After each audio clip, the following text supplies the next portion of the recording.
here are a few tips if you're trying to buy a used motorcycle. You know, if you go in the second-hand route, here are some tips for you, and these are from my personal experience. So make sure that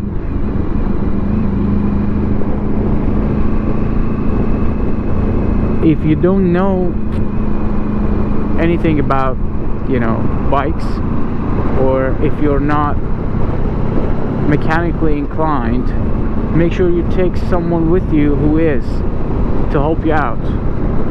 And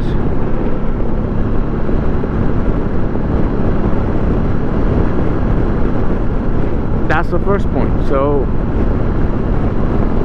if you're, you know, if you're mechanically inclined, just do your homework, and, you know, either buy secondhand from a dealership, which will cost you a little bit more, but they will give you some sort of I don't know, guarantee, warranty, something like that, and they will definitely check the bike, change all the parts that needs to be changed, do a full check, clean the bike. You know, you get what you pay for. And if you're not going that route, if you're going private, just check whatever you can, and take someone with you who knows what to do, and that will allow you to get a better deal. Second point is that it's kind of a myth or misconception. A lower mileage doesn't mean better. You know, that's not always the case. So there were other bikes, like, you know, same ST1100s that I was looking at, and they were like, you know, 60 or 70,000 miles. They had 60 or 70,000 miles on them. 50. One of them had 100,000 miles on it. But you know, it all depends. So a bike like this with 36,000 miles might not be as good as that other one with 70,000 miles on it, if that bike was a daily runner. It's, you know, been maintained and well cared for, and, you know, well looked after. That would be a better option, because a bike like this that's been sitting for like a couple of years, and, you know, not really maintained, not really been maintained, and you know, no oil or filter change, no fluid changes, no kind of like upkeep or maintenance, which is not really good. So like, you know, there will be more rust on a bike like this than something that, you know, than the bike that's been used and loved and maintained. So that was my second point.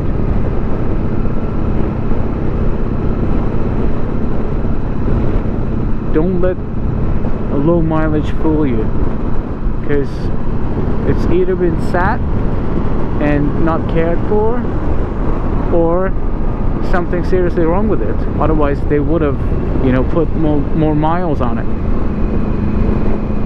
And my third point, and I'm just randomly numbering these, I don't know why I started that, but let's try and go with 5, I think. Yeah, so my third point is that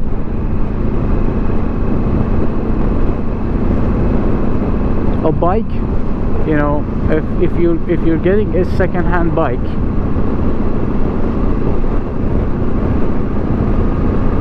consider to, you know, have some money put aside. You know, like, don't blow all your budget on the bike. Put some money aside for maintenance and you know, possible issues that you might need to fix. So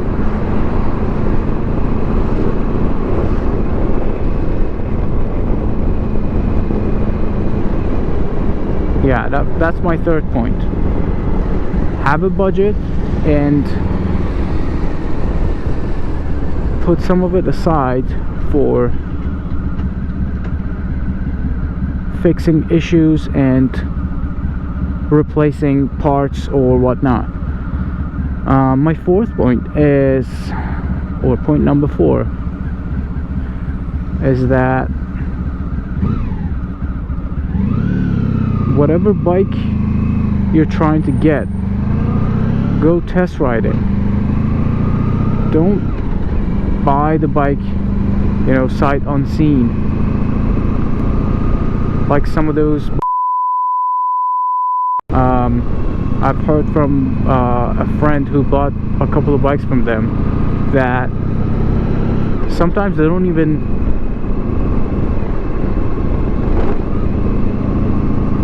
do any sort of checks or, you know, changing parts or whatever. They just like wash the bike and get it out of the door.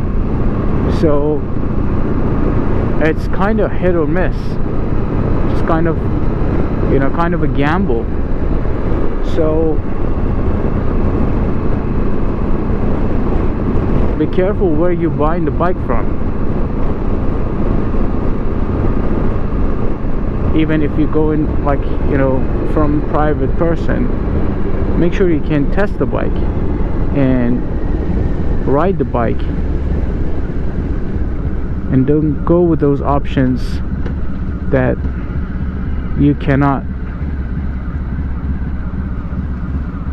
test ride the bike and you have to kind of buy it as is. That's not a good idea, at least in my opinion. And point number 5 is that when you're buying a bike,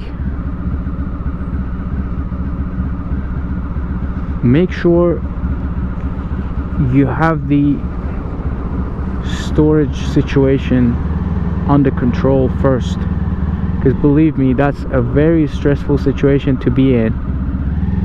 If you're like me and you get the bike and you think, oh,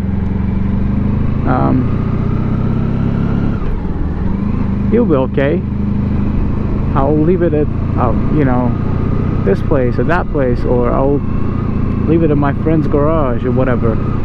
You can't count on any of that. You have to have a place.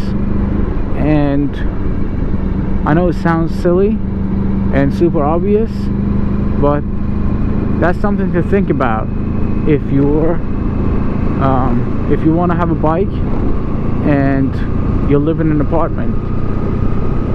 Because, you know, there are a lot of places, especially in this day and age, in crowded cities, especially around the city center areas, lots of apartments with no parking spots or parking space or garages. So that becomes a real issue.